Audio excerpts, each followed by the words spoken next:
오늘은 우리 민수기 22장 1절부터 20절까지의 말씀을 통해서 우리 신앙 단호함을 지키다라는 제목으로 함께 말씀을 나누겠습니다. 이스라엘은 이제 아모리 왕 시혼과 바산 왕 옥을 차례로 격파하고 그 땅을 점령한 뒤에 행진을 계속합니다. 그래서 이제 모압 땅에 이르게 됩니다. 이스라엘은 여리고를 강 건너에 둔 모압 평지에 집결하게 됩니다. 우리 1절 말씀을 보시면은 그들이 모압 평지에 진을 칩니다. 그런데 그곳이 요단 건너편 곧 여리고 맞은편이다라고 소개를 합니다. 자, 근데 이 과정을 가까이에서 지켜본 한 사람이 있었습니다. 그의 이름이 모압 왕 이제 발락입니다. 이 발락의 이름이 갖고 있는 의미가 이 파괴자라는 뜻입니다. 이 파괴자라는 뜻을 갖고 있는 이 발락이 이 이스라엘 백성들의 최근의 이런 승전 소식을 다 옆에서 보고 듣고 있었습니다. 그가 이제 어떻게 했는지 보면 2절 말씀을 보시면은 십볼의 아들 발락이 이스라엘이 아모리인에게 행한 모든 일을 보았다라고 합니다. 그러니까 발락이 목격한 것은 이스라엘이 아모리인에게 행한 모든 것을 다 보았다라고 합니다. 헤스본 왕 시혼 그리고 바산 왕 옥은 이 발락이 일찍부터 물리치고 싶었던 나라였습니다. 그런데 그들을 물리치지 못하고 어떻게 할 수 없는 강적이었습니다. 그런데 이 두 나라를 이스라엘 백성들이 아주 간단하게 해치워 버린 것입니다. 그러니까 발락이 생각합니다. 야, 우리의 힘으로는 도저히 물리칠 수 없는 저 두 나라를 이스라엘 백성들이 아주 쉽게 해결한 것을 보니 이들은 엄청나게 힘이 센 나라이구나라는 생각을 하게 된 것입니다. 더구나 이 이스라엘 백성들의 인구가 압도적이었다라고 합니다. 우리 3절 말씀을 보면은 모압이 심히 두려워하였다라고 합니다. 왜요? 이스라엘 백성이 너무 많아서. 그래서 모압이 이스라엘 자손 때문에 번민하기 시작했다라고 합니다. 발락의 생각이 이제 복잡해집니다. 자신을 괴롭히던 나라, 자신들보다 강대국이었던 나라를 물리쳐 준 것은 좋았는데 이 나라 때문에 이제 걱정거리가 생긴 겁니다. 그들 앞에 서니까 두려움이 찾아왔다라고 합니다. 여기서 말하는 두려움은요, 힘이 없는 자가 힘이 막강한 자 앞에 서서 몸둘 바를 몰라가지고 이 정지된 상태, 그런 상태가 바로 이 두려움의 상태입니다. 그리고 번민이 찾아왔다고 합니다. 우리 번민 때문에 밤잠을 못 자는 경우가 있잖아요. 그러니까 밤에 잠도 못 자고 낮에는 불안해서 왔다 갔다 하면서 이 생각했다 저 생각했다 하는 장면, 그 장면이 바로 지금 두려움이 생겨서 번민에 쌓여 있는 모습입니다. 자, 이제 발락은 뭔가 대안을 찾으려고 합니다. 그러다가 누구에게 눈길이 가느냐 하면은 미디안의 도움을 요청하고자 합니다. 그래서 미디안 장로들에게 찾아갑니다. 우리 4절 말씀을 보면은 미디안 장로들에게 이르되 이제 이 무리가 소가 밭에 풀을 뜯어먹음 같이 우리 사방에 있는 것을 다 뜯어먹습니다 라고 이야기를 합니다. 그러니까 미디안 장로들에게 지금 어떠한 일이 일어나고 있는지, 그리고 이 일이 얼마나 심각한지에 대해서 이야기를 합니다. 그러니 우리와 함께 손을 꼭 잡고 이들을 물리칩시다 라고 연맹을 체결하게 됩니다. 자, 모압 왕 발락은 지금 두려움과 번민에 쌓여 있습니다. 그런데 이 모압 왕 발락이 이스라엘의 하나님을 받아들일 수도 있는 좋은 기회입니다. 어찌 보면 이번 기회에 이스라엘과 대적하는 것이 아니라 이스라엘 편에 서서 그들이 섬기고 있는 신인 하나님을 받아들일 수도 있는 기회가 되는 것입니다. 그런데 그들은 그 하나님을 인정하지를 않습니다. 그 하나님 앞에 굴복하는 것 대신에 다른 것을 선택하게 되죠. 이 발락은 위기를 모면하기 위해서 특별한 조치를 취합니다. 아마 발락은 이런 생각을 했을 것 같아요. 저들이 인구가 이렇게 많은 거 보니 군사력이 막강할 것이고 우리의 군사력과 저들의 군사력으로 맞설 수가 없으니 다른 방법이 없을까 고민했던 것 같습니다. 그래서 그는 비군사적인 방법으로 상대방을 제압하고자 합니다. 자, 5절 말씀을 봅니다. 그가 사신을 부올의 아들 발람의 고향인 강가 브돌에 보내어 발람을 부르게 하여 이르되 보라, 한 민족이 애굽에서 나왔는데 그들이 지면에 덮여서 우리 맞은편에 거주하였다라고 합니다. 그는 강가 브돌에 있는 누군가를 만나기 위해서 사신을 보냅니다. 그곳에는 선지자가 있었다라고 합니다. 그의 이름이 발람이라고 합니다. 그가 살고 있는 곳이 강가 브돌이라고 합니다. 여러분이 갖고 있는 성경에 강가에 보면 숫자 1이 적혀 있을 겁니다. 그래서 그 1을 따라가 보시면 유브라데 강이라고 적혀 있을 겁니다. 그러니까 여기서 말하는 강가는 유브라데 강입니다. 그곳에 있는 브돌이라는 지명을 갖고 있는 곳입니다. 유브라데 강변에 있다라는 것은 메소포타미아 지역을 말합니다. 메소포타미아 지역은 이 지금 발락이 있는 곳에서 발람이 있는 브돌까지의 거리가 대략 600km 정도 됩니다. 그러니까 굉장히 멀리 떨어져 있는 곳이다라고 생각하시면 됩니다. 이 발람은 요단 동편에 있는 유명한 점쟁이로 이름이 났었던 것 같습니다. 그는 꿈을 통해서 신탁을 받는 예언자였다라고 합니다. 그러니까 발람이 메소포타미아 지역에 거주하고 있고요. 그리고 모압 지역에 있는 팔레스타인 지역이 가까운 곳에 있는 이 모압 사람들에게까지 이 발람의 명성이 알려질 정도면 이 사람이 상당한 탁월한 능력이 있었던 것만은 분명한 것 같습니다. 이 발락은 사신을 통해서 이야기를 합니다.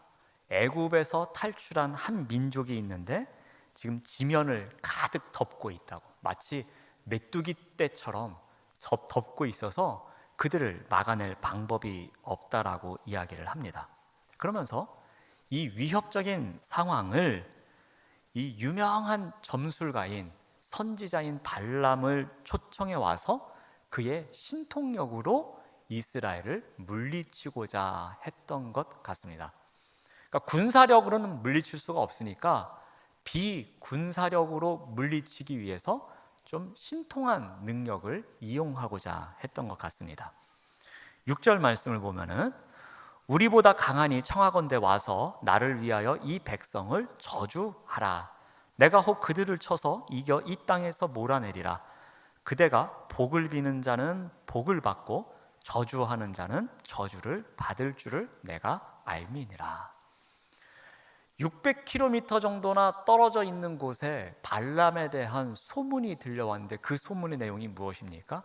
그 사람이 복을 비는 자는 복을 받고 저주하는 자는 저주를 받는다라는 거예요.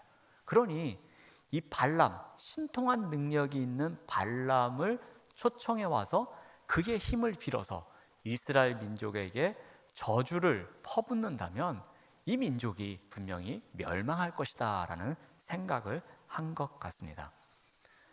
제가 보기에는 이 발락은 머리가 굉장히 좋은 것 같습니다. 그리고 지략이 뛰어난 사람인 것 같아요. 그러니까 군사적으로 어떻게 할 수 없으니까 이 한 사람의 능력을 통해서 상대편을 제압하고자 했던 것 같습니다. 자, 함께 위기 의식을 느꼈던 미디안 사람들과 함께 이 발락은 자신의 신하를 이제 드디어 사신으로 보내게 됩니다. 그 이야기가 이제 7절부터 나옵니다.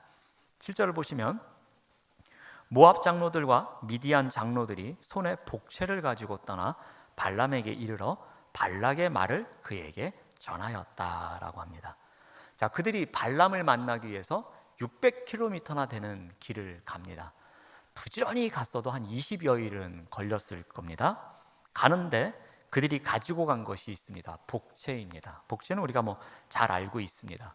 복술에 대한 대가로 지불하는 예물이 복채입니다.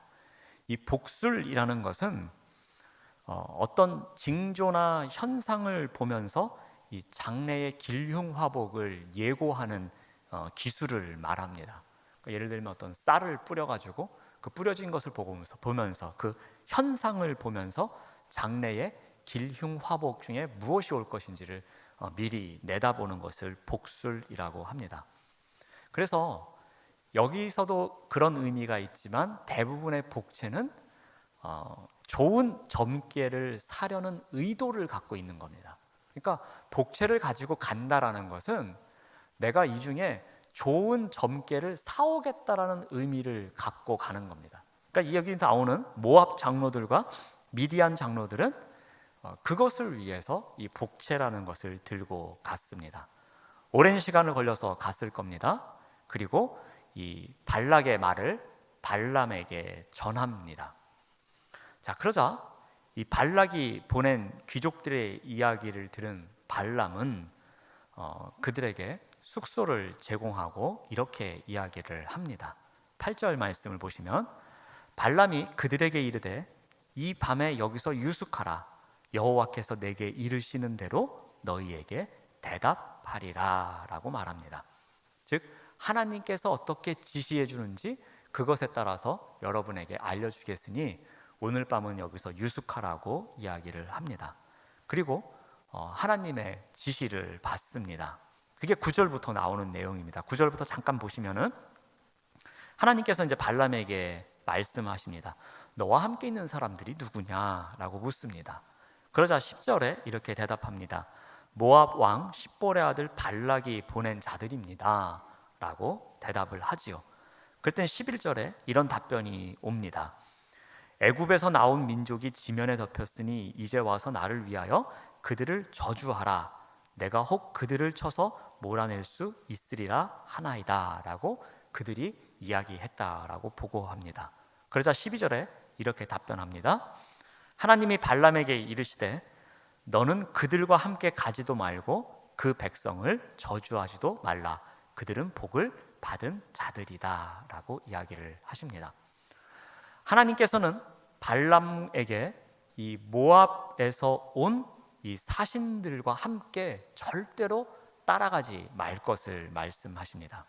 그곳에 가서 이스라엘 백성들을 저주해서는 안 된다라고 합니다. 오히려 그들에게 복을 빌어야 한다라고 말합니다. 이 12절 말씀 가운데에서 너는 그들과 함께 가지 말라라는 요 한 문장에서 하나님의 뜻이 정확하게 나타나고 있습니다. 하나님의 뜻은 단호했습니다.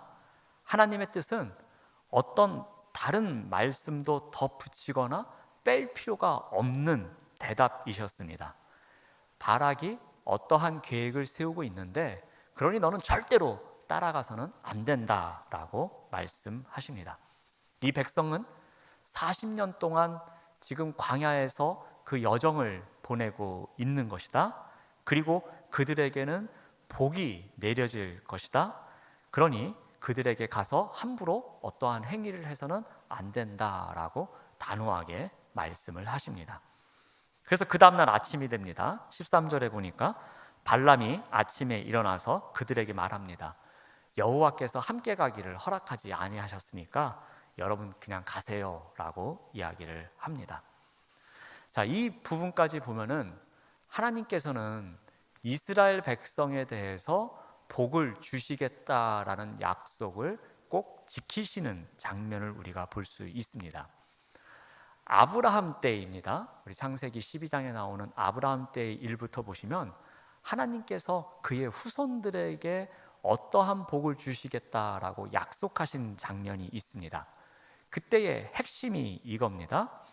이스라엘을 축복하는 자에게는 축복을 하겠고 이스라엘을 저주하는 자에게는 저주를 내리겠다라는 말씀을 하십니다. 그래서 발락이 발람을 통하여서 이스라엘을 저주하려고 하지만 하나님께서는 그것을 허락하지를 않으십니다. 여전히 이스라엘 백성들에게 복을 주시겠다라는 하나님의 의지, 하나님의 은혜의 마음은 변함이 없으셨습니다. 자, 이런 가운데 모압에서 온 사신 일행이 고국으로 돌아갑니다. 우리 14절 말씀을 보면은 모압 가족들이 일어나 발락에게로 가서 전하되 발람이 우리와 함께 오기를 거절했습니다 라고 말합니다. 그러면 이 정도쯤 됐으면 발락은 이제 포기를 하고 그 다음 작전을 세우는 것이 정상입니다. 근데 발락은 여기서 포기하지 않습니다. 더 높은 관리들을 선발합니다.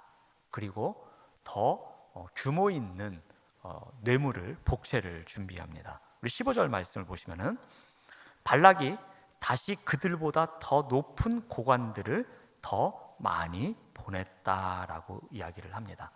더 많은 사람들을 보내고 더 후한 보상을 약속합니다. 그 내용이 16절부터 17절에 나옵니다. 우리 중요한 내용만 한번 보시면은 두 가지로 볼 수 있습니다. 첫 번째는 아무 것에도 거리끼지 말고 내게로 오라. 오면은 내가 높여주겠다라는 게 첫 번째 제안이고요. 두 번째는 그대가 내게 말하는 것은 무엇이든지 들어주겠노라 라고 말합니다. 그러니까 누군가를 스카우트하기 위해서 이번엔 두 번째 사신을 보내는데 그 사신의 격을 높인 것입니다. 그 격이 높아진 사람이 가서 이야기합니다. 우리 왕께서 말씀하시는데 절대로 이것저것 걱정하지 말고 편안한 마음으로 오시면 모든 것을 해결해 주겠다라고 이야기를 합니다. 그리고 그 다음에 주어지는 것이 한참 업그레이드가 됩니다. 원하는 것은 무엇이든지 들어주겠노라라고 말합니다. 자, 그럼에도 불구하고 발람의 의지는 확고합니다. 우리 18절 말씀을 보시면 발람이 발락의 신하들에게 대답하여 이르되 발락이 그 집에 가득한 은금을 내게 줄지라도 내가 능히 여호와 내 하나님의 말씀을 어겨 덜하거나 더하지 못하겠노라 라고 합니다. 이 부분을 우리가 이제 이렇게 표면적으로 보면은 역시 발람은 멋있구나 라고 이야기를 할 수 있습니다. 무엇보다도 내가 능히 여호와 내 하나님의 말씀을 어기는 일이 없을 것이다 라고 말하고요, 그 말씀에 덜하거나 더하는 일이 없을 것이다 라고 아주 강하게 이야기를 합니다. 자, 그런데 문제가 발생합니다. 바로 19절입니다. 19절 말씀을 보면은 뒷부분만 보시면 여호와께서 내게 무슨 말씀을 더하실는지 알아보리이다 라고 이야기를 합니다. 자, 1차 사절단이 왔습니다. 그래서 거절해서 돌려보냈습니다. 그래서 2차 사절단이 왔습니다. 근데 제안하는 것이 규모가 달라졌습니다. 그래서 똑같이 1차 때와 같이 오늘 하룻밤 주무시고 가세요. 우리 하나님께서는 별 말씀이 없으십니다. 단호하십니다. 저도 단호합니다 라고 거절을 하면 끝나는 일이었습니다. 근데 발람에게 뭔가 마음이 조금 변화된 부분이 보입니다. 바로 19절에 다시 보시면 혹시 여호와께서 내게 무슨 말씀을 더하시는 게 있는지 없는지 제가 한 번 더 알아보겠습니다 라는 말을 합니다. 지금까지의 발람의 말에 있어서 조금 의심이 가게 하는 부분입니다. 발람은 분명 18절에서 이렇게 이야기를 했습니다. 내 집에 은금을 가득 채워주는 일이 있을지라도 나는 하나님의 말씀을 어기는 일이 없을 것이다 라고 분명히 이야기를 했어요. 근데 이 말부터 조금 문제가 있습니다. 지금 은금 얘기는 사신들이 와서 하지를 않았어요. 그런데 내 집에 은금을 가득 채워줘도 나는 단호해, 변하지 않을 거야 라고 말을 합니다. 그러고 나서 오늘 하루 주무시고 가세요. 혹시 하나님께서 다른 말씀하시는지 더 들어보겠습니다 라는 거예요. 이건 뭐죠? 하룻밤 사이에 뭔가 달라질 수 있다라는 것을 살짝 흘리는 것처럼 보여집니다. 여호와께서 내게 무슨 말씀을 더하실지 알아보겠다라는 회개한 구실을 제공하고 있습니다. 이미 하나님의 뜻은 단호했어요. 하나님의 뜻은 변함이 없습니다. 너는 모압에 가면 안 되는 것이었습니다. 그런데 이 발언에는 하나님의 뜻을 인간의 욕심과 의도에 맞추어서 조금 변화를 줄 수도 있다라는 빌미를 제공하고 있습니다. 발람의 의도에는 분명 물질에 대한 작은 욕심이 일어나기 시작했던 것입니다. 그만큼 자신의 마음속에 안 좋은 의도가 조금은 숨겨져 있음을 드러내는 것입니다. 그날 밤 하나님께서 발람에게 또 말씀하십니다. 우리 20절 말씀을 보면은 밤에 하나님이 발람에게 임하여 이르시되 그 사람들이 너를 부르러 왔거든 일어나 함께 가라. 그러나 내가 내게 이르는 말만 준행할지니라 라고 합니다. 이 또한 꿈에서 계시로 보여준 것 같습니다. 하나님은 무슨 계획이 있으셨는지 발람의 욕구에 따라서 그들을 따라 모압으로 가라고 말씀을 해 주십니다. 그런데 이것은 하나님께서 마음속에 정말 내키는 마음으로 기쁨으로 허락하신 것이 아니었습니다. 이미 발람의 마음이 모압으로 가 있다라는 것을 알고 계셨던 것이었습니다. 이건 붙잡아 봐야 소용이 없다라는 것을 아셨던 것 같습니다. 이미 발람의 마음은 모압에 가지 않으면 견딜 수 없다라는 것을 알고 계셨습니다. 그래서 하나님은 기뻐하시지 않으셨지만 마지못해서 허락을 하는 장면입니다. 다만 하나님께서는 말씀하시기를 그곳에 가서 내가 너에게 지시한 말만 하라라고 엄중하게 단서를 덧붙이십니다. 한번 거절당한 발락은 더 높은 고관을 보내면서 더 높은 권력을 발람에게 약속을 합니다. 돈과 권력 모든 것을 주겠다라고 합니다. 그러니까 발람에게는 더 강력한 유혹이 밀려온 상황이었습니다. 발람이 갖고 있었던 그 본성을 자극하는 유혹이 그에게 밀려온 것이고 그것을 다른 빌미를 제공하면서 열어놓게 됩니다. 그리고 그 순간 유혹의 손길을 뿌리치지 못하게 됩니다. 여기까지가 오늘 본문의 이야기입니다. 오늘 본문에 나오는 발람의 고향은 메소포타미아 지역에 있는 브돌이라는 곳이었습니다. 브돌과 모압은 대략 600km 정도 떨어진 거리였습니다. 이 먼 곳까지 발람의 명성이 알려질 정도로 발람은 탁월한 선지자의 능력을 갖고 있는 사람이었습니다. 그런데 이 발람은 우리가 이제 결론은 살펴보지 않았지만 발람은 실패한 선지자로 우리 성경에 나옵니다. 오늘 본문을 통해서 살펴본 가운데 이 발람이 실패한 선지자로 남게 된 이유가 과연 무엇일까라는 겁니다. 그것은 그의 신앙이 단호하지 못했기 때문입니다. 하나님은 그를 통해서 이스라엘 백성을 축복하시겠다라는 뜻을 분명히 밝히셨습니다. 그런데 그는 자신에게 밀려오는 유혹에 대해서 흔들리기 시작했습니다. 유혹에 살짝 넘어가고 싶은 마음을 드러내는 빌미를 제공합니다. 여기서 그는 선지자로서 실패하는 삶을 살아가기 시작합니다. 신앙은 단호해야 합니다. 왜 그런가 하면은 사탄은 우리의 약함을 끊임없이 공격해서 넘어뜨리기 때문입니다. 오늘 본문에 나오는 발람 또한 그러했습니다. 그가 금전적인 부분에 있어서 조금 약한 면이 있었던 것 같습니다. 그래서 1차는 복채를 통해서 2차는 더 많은 금액을 통해서 그가 유혹에 넘어올 수 있도록 끊임없이 공격을 합니다. 모압 왕 발락은 이 발람에게 한번 거절당하고서 포기하지 않았습니다. 사신을 보내고 또 보냅니다. 더 큰 선물을 보따리를 만들어서 보냅니다. 발람이 물질에 대한 유혹을 뿌리치지 못할 것이라는 확신을 갖고 유혹하고 또 유혹하고 또 유혹을 합니다. 끈질기게 발람의 약점을 파고듭니다. 집요하게 유혹을 합니다. 발락의 집요한 요구에 결국 발람은 걸음을 옮기기 시작합니다. 필시 일정 부분은 이런 생각도 했을 겁니다. 내가 가면 융숭한 대접을 받겠지? 내가 가면 정말 우리 집을 채울 수 있는 은금은 아니더라도 지금보다도 훨씬 많은 대접을 받을 수도 있겠지라는 마음이 조금이라도 생겼을 것입니다.